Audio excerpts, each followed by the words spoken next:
মাত্র ৮ ঘন্টায় থাইল্যান্ডেরই ভিসা পেয়েছে। তার আগে আমি কিছু কথা ক্লিয়ার করছি। যখন স্টিকার ভিসা ছিল তখন কিন্তু আপনার পেপার সব কিছু ঠিক থাকার পরেও কিন্তু অনেক সময় বিএল বা ভি এগুলা কিন্তু আপনাকে পাসপোর্টে সিল দিয়ে দিত বা ভিসাটা তখন আরও অনেক কঠিন ছিল। এখন একটু ইজি করেছে, সবাই অ্যাপ্লাই করতে পারে।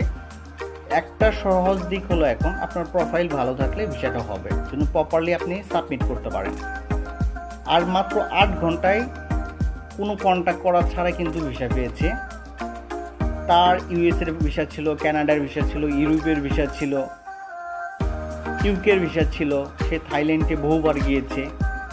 এই জন্য তাকে সকাল 11টায় সাবমিট করেছি, 30শে জুন আজকে বিকালে সে পেয়েছে। আপনাদেরকে বুঝতে হবে, আপনার প্রোফাইল যদি ভালো হয়, আপনি সঠিকভাবে সাবমিট করতে পারেন, অবশ্যই দ্রুত আপনি ভিসা পাবেন। রিজেক্ট কেন যাবে? অবশ্যই আপনি কোনো ফেক ডকুমেন্টস দিয়ে সাবমিট করেছেন, অ্যাম্বাসিতে তারা চেক করে দেখেছে, এই জন্য তারা রিজেক্ট করেছে। এই জিনিসগুলো খেয়াল রাখবেন।